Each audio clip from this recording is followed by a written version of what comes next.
Let's all go to the lobby. Let's all go to the lobby. Let's all go to the lobby to get ourselves a treat.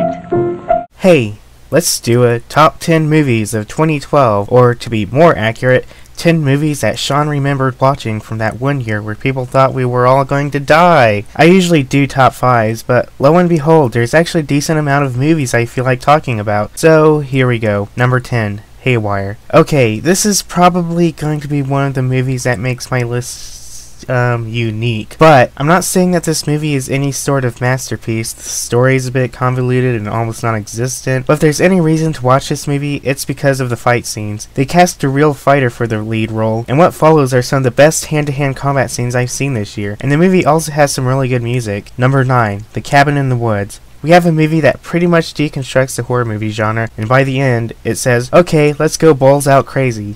And it comes out with one of the craziest endings you'll ever see in any kind of movie ever.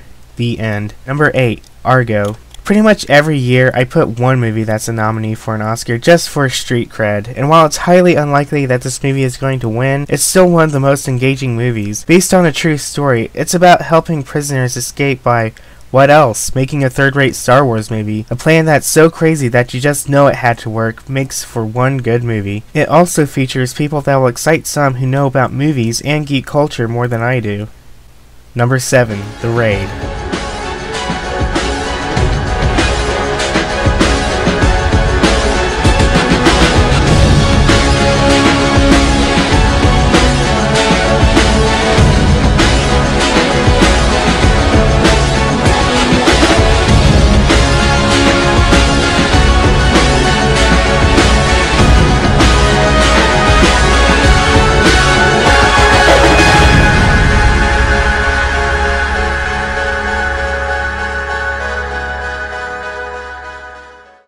Wow.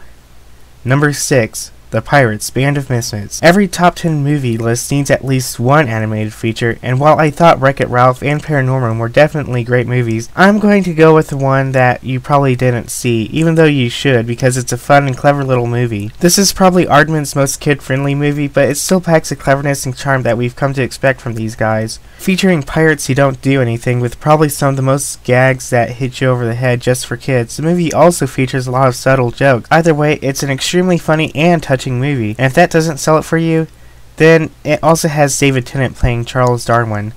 Oh, I see. Now you're interested. Number 5. Django Unchained. Another Quentin Tarantino movie, and another time when his movie appears on everybody's best list. Everything we've come to expect from a Tarantino film is on full display here. Awesome, over-the-top violence, clever dialogue, a deliberately paced movie that still manages to be enthralling all the way through, and just being a great movie. What more could I say? It's also a spaghetti western revenge story on slavery. How can that possibly not be controversial? Number 4. The Hobbit, An Unexpected Journey.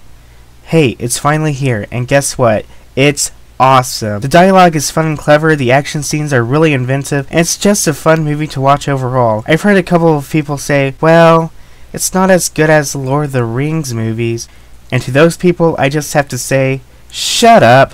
Seriously, it never was going to be as good as the Lord of the Rings, and in all honesty, is there ever going to be anything as good as the Lord of the Rings? And for those who have a soul and care, here's some more awesomeness we can expect in the next 2 movies. A battle with giant spiders, wood elves, and a dragon. The third movie, a battle of 5 armies. Who honestly isn't looking forward to things like that? Number 3, Skyfall. James Bond is back. Big time. What can honestly be more surprising than James Bond movie being a contender for movie of the year? For me at least. The action is great, all of the characters from the Bond movies have finally fallen into place, and it's possible that it might be the best Bond movie yet, though Goldfinger will forever remain a classic. Daniel Craig continues to show us how much of a great Bond he is. We actually have a memorable Bond villain this time around, and it's just great to have James Bond back in full form. Number 2, The Avengers. Let's face it, The Avengers is the most important movie to come out this year. The movie is built off of 5 movies bringing comic continuity to the big screen. It shows us that we can't actually have a proper live-action superhero team movie, and most of all, it pretty much seals the deal on how popular superhero movies have become, and Hollywood is taking notice. But in the grand scheme of things, The Avengers is a fantastic movie. Great characters, great writing, and one of the best epic battle scenes to ever have been put on a big screen. And to top it all off, we're getting Joss Whedon back for the next Avengers movie.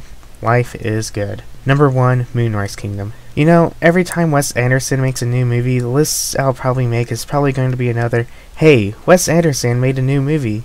Yeah, I love Wes Anderson, but the difficult part is trying to explain why. Most of the acting in his movies rarely go beyond delivering lines with a mostly emotionless face. The camera angles that are chosen are always flat. Everything in his movies are incredibly straightforward to the point of being overly simple, and yet his movies just work. Always with a great cast of actors with some hilarious dry humor and one of the most affecting love stories where the love in question might not even be there in the first place, with it being just two kids. Wes Anderson has a strange way of making you care of what's going on in the movie. Just watch the movie, you'll understand afterwards. And there goes 2012. We have a great and interesting movies to look forward to in 2013, such as...